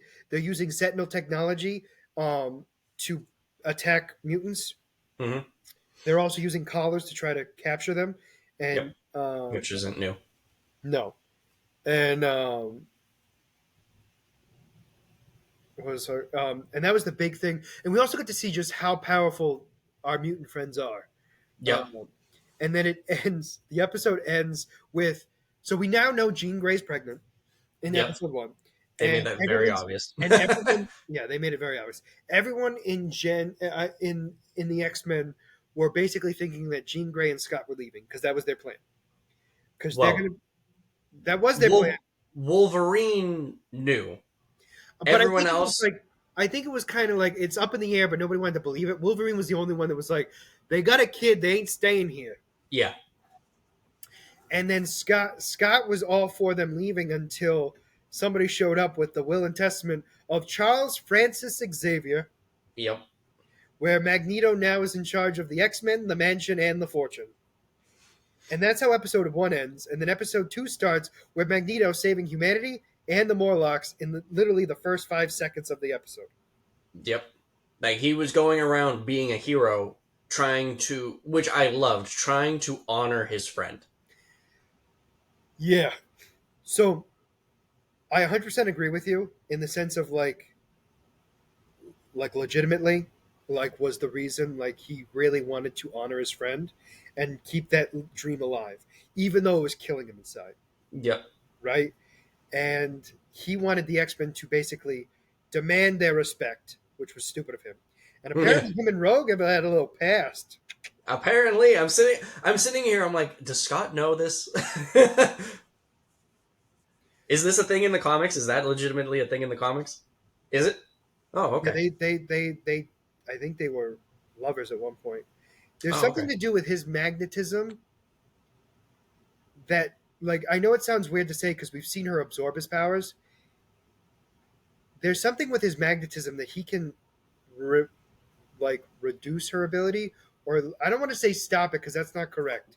There's something with magnetism and her powers where like they can touch. I don't know how much they can touch, Hmm. but they can touch. Okay. Cool.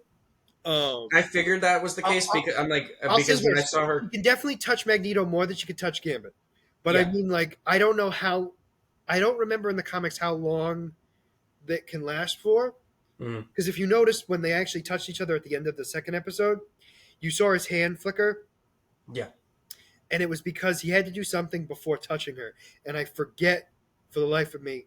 I mean, to be fair, she doesn't get touched a lot, so a Yeah. handful is a lot. I mean, obviously, like when I saw them touching, I was like, okay, clearly, like his power of like the magnetism can offset her powers a little bit, I but forget like if I it's. didn't. I don't know if it's that or if it's he does something where it's like he changes his blood, like forces all the metal there, and wondering if it Oh, nulls the okay. effect. I forget. There's something going on with it where I'm not 100% sure.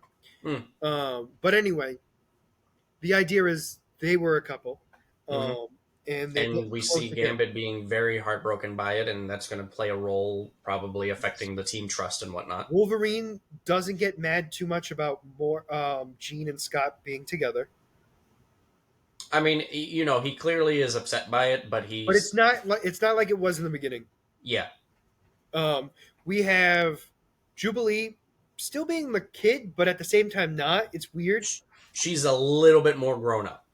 I mean, she's. I think when we started, it was 1993 when Hmm. the show first came out, and I think chronologically they're keeping it that way. So she's been on the team for like 4 years. So Yeah. 4 years she's grown a little bit. Hmm. We have Hank McCoy being Hank, much more of a scientist, I will say.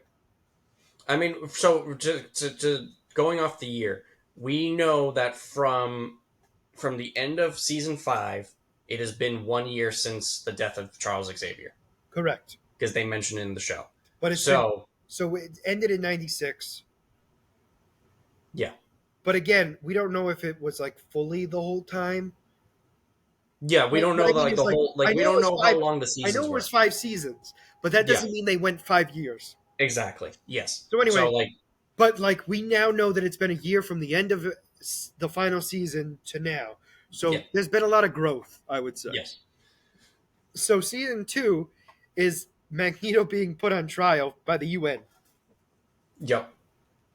And Magneto's And about to kill them all with helicopters until he's like, wait a minute, if I pretend like this is going to be a fair trial and I succeed in convincing you all, will I be pardoned? That's how that works. I yield. which shocked them. It shocked everyone. Yep. Let's be honest. So they collar Um, him up and everything, and then we have the Friends of Humanity creating a weapon from a collar a mutant ability nullifier weapon. that only has one shot. Yep. So this guy is dressed up. I think he calls himself the Executioner. Yes. Yes. That sounds familiar. That Um, sounds right. I'm close at the very least. Yeah. And so he dresses pretty good. I'll give him that. And then the Friends of Humanity, along with the crowd, are trying to break into the UN because they think it's stupid that Magneto is having a trial. Hmm. So the X Men are fighting for it, and then Wolverine is with Jean, and she's popping out a kid, and he's like, "Uh oh." That was so funny because they're talking, and all of a sudden, Wolverine's in the other room or whatever, and she starts yelling, and he comes running in. He's like, "Who's here? Who's here? He Who we just gotta pulls kill?" out She's his like, clothes, like, "Who's here? I'll kill him." And she goes, and then she's "That's like, "He's Jamie." no, no, And no." all of a She's just sudden, like, his coat and his keys go right at his ears. He goes, "Oh no!" he's sitting there, and he's like, "Who's here?" She's like, "It's coming." Who's coming? Scott's coming. Scott's coming. Who's here? He's at the trial. No, you fooled the baby. And then as she says it, telekinesis is his coat and his keys, and he's like, "Oh no!" Just the face. I bursted out laughing at that because I That got just me because I was just like, we got a little bit of the comedy back, yep. which is what I wanted. So anyway, we now have them taking off, and then she's trying to convince everyone's going on, and then Storm becomes leader basically and says, "Rogue, you're taking Scott to the hospital immediately. Everyone else, form up and get ready." I also like that Bishop's part of the team somehow, and it Yeah. confuses me. I'm just sitting there like, why is Bishop here? It's like, anyone want to explain something to me? So anyway, so Rogue gets to the hospital. They're refusing to provide a doctor to give to help her give birth because they're afraid that she's going to use her mutant powers are going to be unstable and destroy everything. And so Jean basically goes, "Absorb the doctor and just do this yourself." And she's like, "But what happens if I touch a baby? I trust you. Just do this already." So she goes, "I'm sorry, sugar," and then touches the doctor. Yeah. All right, prep this room. We're about ready to give birth to a baby. Let's go. But I mean, like let's so.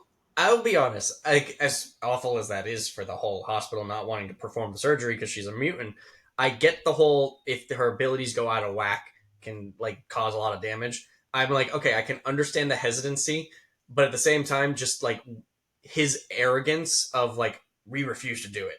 That's what's like you're a jerk, you know. Absolutely. Like it's one thing to be scared and everything else, and I get that. But the fact that literally Rogue does it, and then boop, and then Nathaniel Charles Summers. Now, that do you know who has that name in the X-Men universe? I do not. Okay. There are technically three people that he could be, but they're all technically the same person. Welcome to my Okay. world. X-Man, Okay. do you know who that is? No, actually, I do not. He's actually so powerful that Galactus has been his herald. Oh, Mm-hmm. okay. There's also been another version of him that's become Cable. Oh, okay. I And thought then Cable there's, was a different name. I don't think so. No. That so like I knew that like I know we talked about in a previous episode. We said that Cable was one of their kids, and I'm like, okay, maybe this is Cable, but I thought he was a different name. I obviously I'm probably wrong. Hold on, keep talking for a second. I'm looking it up. All right. Well, the baby pops out. Nathaniel. Now Scott and Oh, no, Jean. I'm right. Okay, thank goodness. I was like, wait a minute. But no, I'm correct. Okay. And then there's the third one, which is more. I mean, I'm arguing it's more of a evil version of Cable. Strife. Oh, okay. Strife. So obviously, Cable gets the technology virus that you Mm-hmm. know of, and Yep. he's basically keep it in check. Strife let it control him. So Strife is Okay. basically if the virus completely took over. Mm-hmm. So those are the three versions. So actually, Strife is actually in Age of Apocalypse. It's Which the version. I still have yet to see. Also, you could play the game. Um, Mm-hmm. the that is actually the evil version of Cable. So then it's Cable and then X-Man. I don't know which one of the three it's going to be. Obviously, the assumption is it's going to be Cable. Blah blah blah. But if they keep the baby, I think it becomes X-Man. Isn't Cable supposed to be at least in the show? Wasn't he farther in the future? Yes. Okay. Because he's taken and brought to the future. Oh, okay. The idea is basically what happens is depending on what happens determines what this baby turns into. Okay, I So like understand. they all have Nathaniel Summers, so they're all Nathaniel Summers. Off together. They're all. It's just like, are you So going to it be basically God, depends on what Cable, timeline they or a go with. villain? Are you God, Okay. Cable, or a villain? That's really what it comes down to. Okay. Fair enough. And it's really a toss up. Honestly, just if a coin had three sides, you flip it. Like that's really what we're getting at here. Like, Three sided die. um, is there a no? There's not even a thing. You can't even make a three sided die. It's I know. but a three sided coin is stupid. I like how you're trying to actually think about it. No. I'm like, okay, technically it could be a pyramid, but that's still four sides. No, it is still four sides because that's a Yeah, four-sided die. But anyway, my yeah. point I'm making is, my point I'm making is it's one of three renditions, and Hmm. all three could be and could not be at the same time. So it'll be Hmm. interesting to see what happens. Um, the other thing, we see Morph's ability, which maybe we'll learn more about later. Mm. But anyway, I mean, basically that's my character spotlight.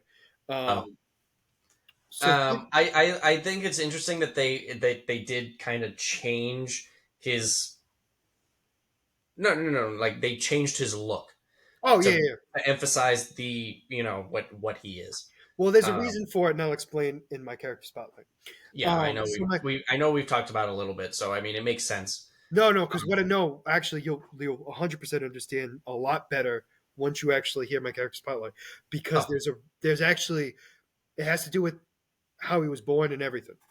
oh, okay, But anyway, my point I'm making is Morph can physically turn into any person and creature, and he can copy physical attributes of said mutants. He cannot copy non physical mutations.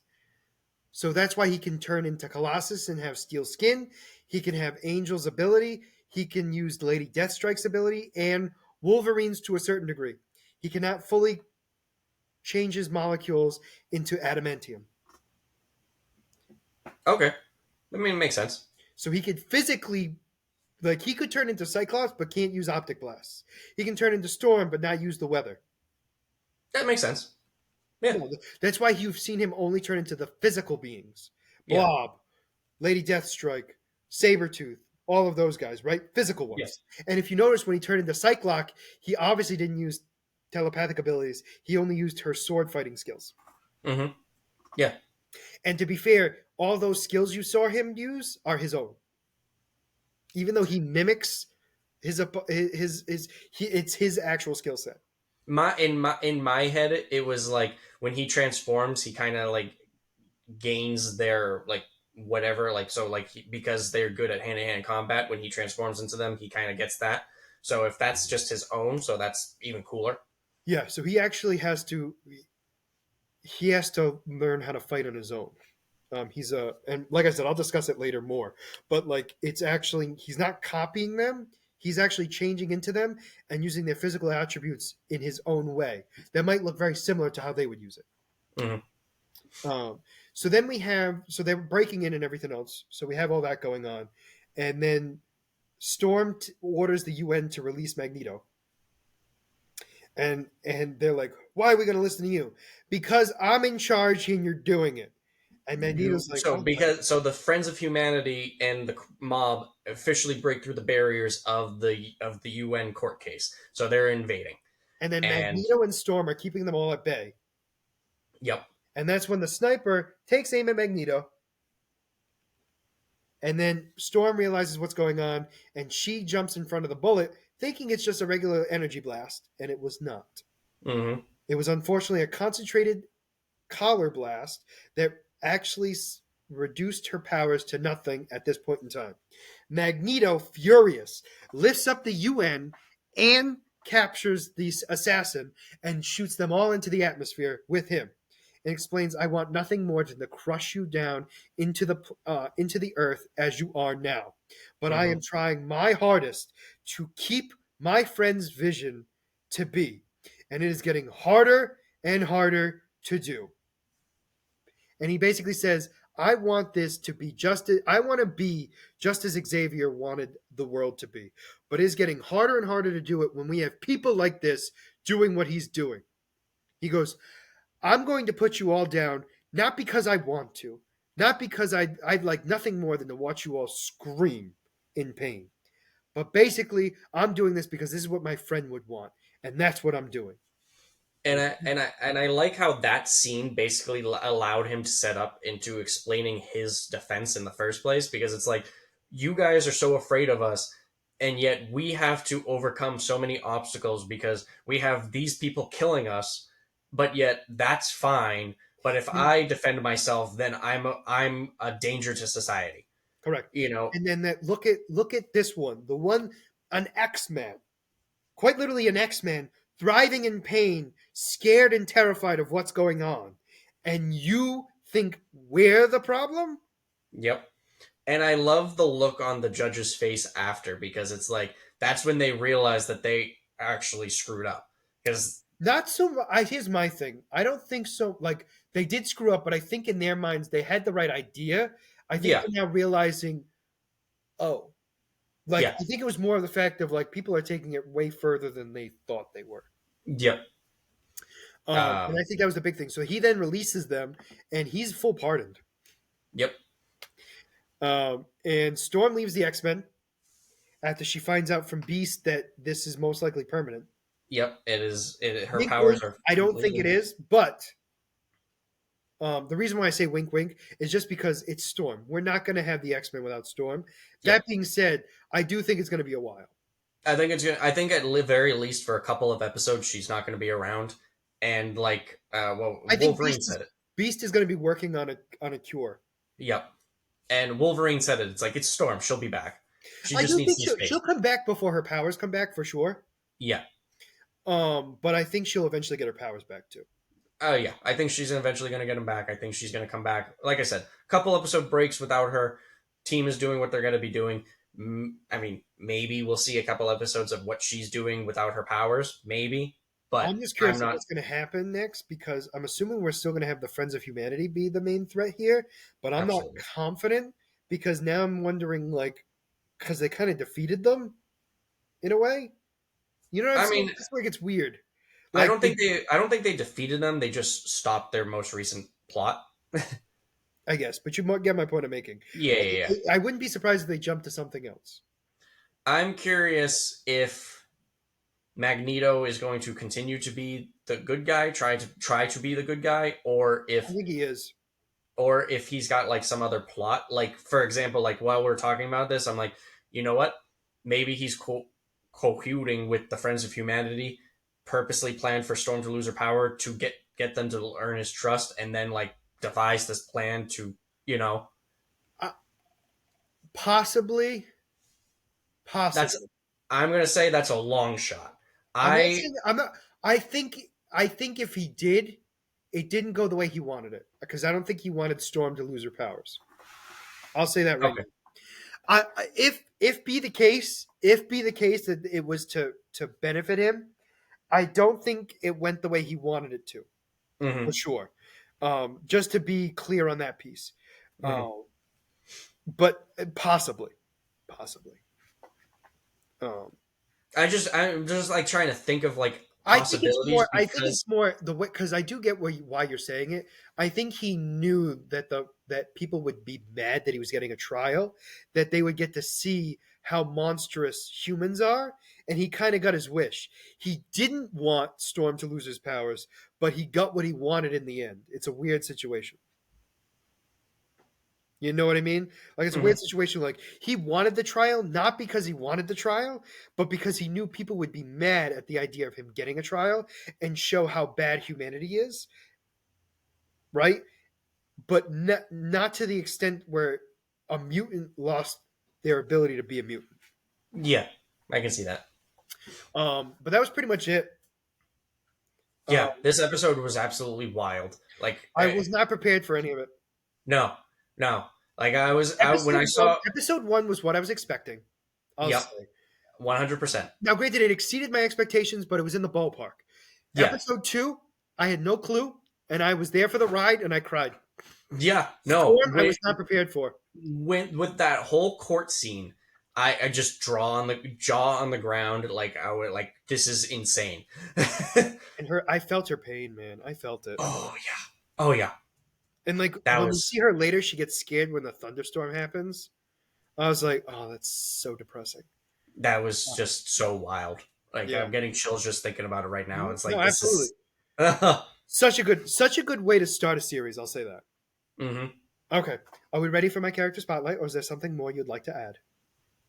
No, no. Looking forward to the next. What is it? 10 episodes or but next eight, ten. Yes. Yeah. It's going to be one per week, to my knowledge. I don't think it's going to be a double episode any other time. I believe you were correct. But anyway, Maybe the finale, but maybe, but I don't know. It might be just an extra long episode. I don't know. yeah. Okay, are we ready to talk about my character spotlight? Let's move on to your character spotlight, who apparently is Morph. Morph, but specifically Morph from Earth 1081, because apparently there's not a Morph from 616. Interesting. We shall move on to that in a second. So, what do we know as Morph? Morph is apparently a shapeshifting mutant who has been part of the X-Men and the Avengers, and eventually joins the Omniversal Exiles to save multiple realities. So, I just wanted you to hear that for a second. So, born an 8-pound white lump of goo flowing like mercury, Kevin Sidney immediately possesses full blown mutant powers.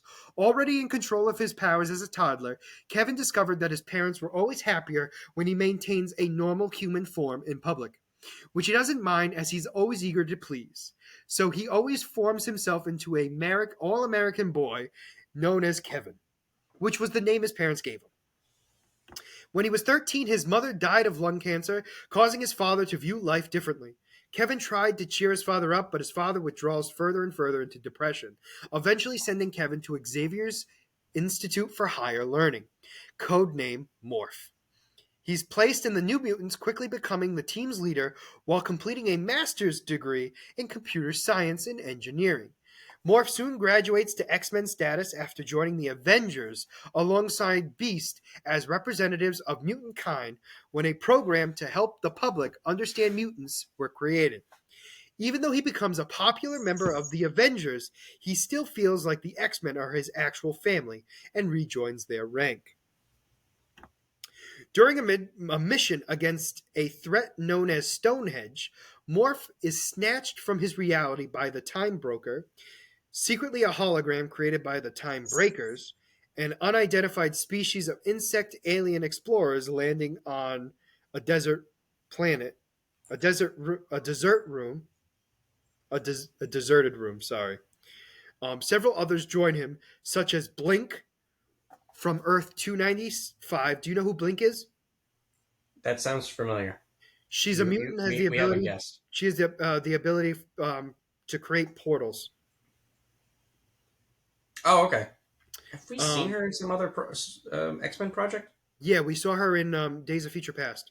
She was the one Okay. that throws like the little daggers that create portals. Oh, okay. We have Magnus from Earth 27. We have Mimic from Earth 12. Nocturne, Nocturne, I think is how you pronounce it, from Earth 2183, and Thunderbird from Earth 1100, which later become the Exiles. Wink, wink. The Time Broker tells them that they are unhinged from their time and must repair broken realities before they return to their own realities. And if they fail, Morph would allegedly be returned home injured. And if they fail, Morph would allegedly be returned home injured, battling the Morlocks, disrupting his physical composition and leaving him in a liquid state. Though in truth, he would actually be placed in a status wall within it, and he would be killed or injured instead of returning home. Now, the team calls themselves the Exiles, wink, wink, and has its first mission on Earth 1815, where humanity's zero tolerance program has seen all superhumans jailed, executed, or aborted for 50 years. Aborted, like Oh, sent yep. out, like No, no, no, no. Aborted. okay. Instructed to find their greatest teacher, the team freed Charles Xavier, but discovers that in this reality, he was a madman hell bent on exterminating Homo sapiens.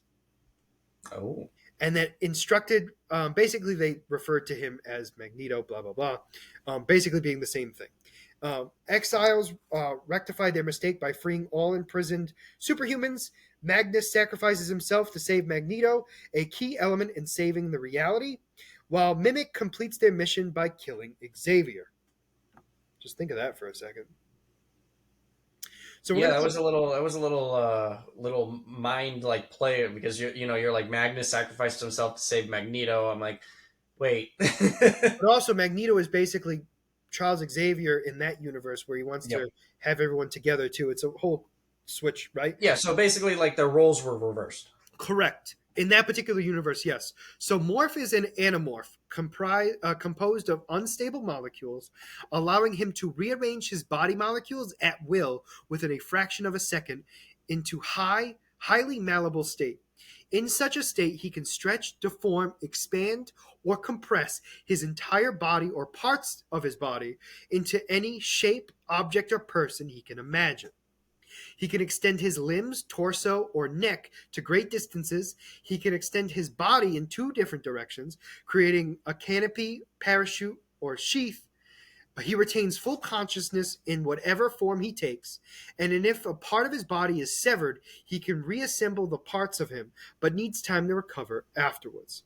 His costume is actually just a part of his body, and supposedly does not give off a scent, which confuses me. Um, he changes color and duplicate the appearance of others, including modifying his vocal cords and using his natural mimicry skills to imitate their voices. And by growing additional muscles, he can temporarily increase his strength to lift up to 20 tons. Oh. Morph can fly at speeds of 40 miles per hour and give himself virtually any superhuman physical power. He can stimulate some of the abilities and functions of objects and other living beings he imitates, depending on the object or the being. However, if he imitates such objects like Captain America's vibranium shield, a vibranium steel alloy shield, or Thor's um, enchanted hammer, he can only take on the appearance of the object and not its special properties. Morph can temporarily discard unnecessary molecules from his body when imitating objects or beings, making himself considerably less mass, but also can draw additional molecules and increase his size by taking on additional mass from presumably an extra dimensional source. Morph can absorb the impact of any type of man-made ballistic projectile by deforming his body, allowing a path for the projectile's trajectory at any point of impact that would normally go through his body and pass through him unharmed. He is impervious to virtually any form of penetration and does not bleed. Morph can survive weeks without food or water, although he enjoys eating and possesses a healing factor enabling him to regenerate his cellular structure at an extraordinary rate. It also makes him virtually immune to poisons, drugs, and nearly all terrestrial diseases. He does not possess fatigue building poisons within his muscles, granting him phenomenal durability and endurance. Morph trains extensively in unarmed combat and is highly skilled in computers as well. He has fought against none other than Hyperion from Earth 4023, Maker's Chosen from Earth 812145, Mojo and Weapon X's Miss Marvel from Earth 4732, and has encountered the body snatching Kevin McTargan, aka Proteus. Protas? Protanus? He becomes possessed and ultimately convinces Kevin that he needs others to remain whole. Are you talking about the guy that was in season 4? That was No, because it's not Prometheus, it's Proteus. Oh, okay. I know. I thought the same thing because it's the same last name. I don't know if it's the same guy because it wasn't the character named Prometheus. I think you're right with that. I think it But was that's not Prometheus. what's coming up here. It's Proteus. Proteus. Proteus? Anyway, I think it might be the same guy, just a different name. So I He would go might with have it. different aliases, kind of thing. Correct. He's teamed up with Sunfire from Earth 2109, where it's actually a female Sunfire. And apparently she's a lesbian and doesn't want to get with Morph. Um, the reason why I say it that way is because he tried to date her, and apparently she's only into women. Which is funny to me because he could transform into women, but whatever. He's dealt with a lot of things in his life. He's even been a part of 616 at one point to help out as part of the Exiles. Though Morph soon led a new team of Exiles, though got separated from his teammates while waiting in a reality where they were meant to be like come together. Morph happened upon Blink and a new iteration of the Exiles brought together by Nicholas Fury, aka the Unseen of Earth 616, and together they faced the Time Eater. Morph eventually reunited with Nocturne, but succumbed to mind control by the manic Xavier. Luckily, Blink's new team arrived and freed them and defeated Xavier, but not before Xavier killed Morph himself. And that is the end of which our tale is of Morph. So Morph was born with his mutant powers instead of developing them later. Correct, but he just puts himself in a humanoid form that his family liked, which was the Kevin we see in X-Men the Animated Series. Okay. It makes So, sense. out of always, the power scale is out of 7 in Marvel, and I'm going to start not with the most obvious. I'm going to go with his energy projection is a 1 because he doesn't have any really. His fighting skill is a 3, which I find interesting because he is a skilled fighter and experienced, but he's not to the level of some of the others. His intelligence is a 3 because he is intelligent, but only in computer science. His speed is a 2 because it's natural. It's a natural speed. His strength is a 4 because he can increase it into superhuman abilities. And then I start with durability, but it's actually ending with durability because it is a 7 out of 7 because he is basically very durable. Physically wise, he can take a lot, but apparently mentally he can be destroyed. Which Makes is why sense. Xavier was able to kill him. Yeah. So that, my friends, is Morph of Earth 1081. Interesting. I will say this though: this character or this version of him is very similar to the one we get in the X-Men the Animated Series. He's normally the comic relief. Mm-hmm. He tries to make jokes, but he sometimes goes too far. So basically, he's me of that universe. Mm-hmm. It makes it Really, no makes it. comment on that one. Wait, what was the Did last you thing you said? ignore what I just said? He's basically the me of that universe. He Oh takes yeah. jokes too far. Takes the jokes too far. Doesn't know how to read the room. Correct. I think that's perfect. That's me. I'm Morph. No, it makes sense because at the end of the scene when everyone in X-Men 97 at the very towards the end when they were going through what everyone was going through. He makes a joke about Wol- Wolverine, like with Wolf, Wolverine. well, no, I was saying that Wolverine was sulking in the tree, and Morph comes over with beer that he wants to hang out, and Wolverine just wasn't in the mood, and he just insisted and joked around and goofed around. And he transformed into Sabretooth But didn't he transform into Jean before that? earlier in the episode. Yeah, Oh, never mind. I thought it was that scene too. because Wolverine was moping around and he transforms into Jean. He's like, oh, I'm Jean. I'm all jealous that Wolverine's all jealous that I'm hooking up with the other guy instead of you having a baby and whatever. And yeah, Yeah, and um, then he turns into Sabretooth, and then Wolverine has a smile on his face. yeah, yeah. Um, and um, so, yeah, so Morph is an interesting character because I wanted to know more about him, and I did. So basically, he could physically be as strong as most metahumans. I say most. He can't go to the level of Hulk and stuff like yeah. that, but he could mimic the Hulk and mimic some of his strength. I mean, he can. I mean, like you said, his strength goes up to what is it, 20 tons or whatever. I think I might have said 50, but I'm not 100% sure. You might be right. I think it Either, might be 20. either way, his strength can go that high, which is still Sorry, you're right. 20 tons. And he can fly at 40 incredibly miles an high. hour. He what? He can fly at 40 miles an hour. Which I mean, just incredible too. But it's Well, minus the 40 miles per hour. I mean, flight alone with a guy who technically can't fly. yeah, no. So it's like what these supernatural abilities already. Obviously, he can't mimic Hulk's ability to absorb the power and then dish it back out.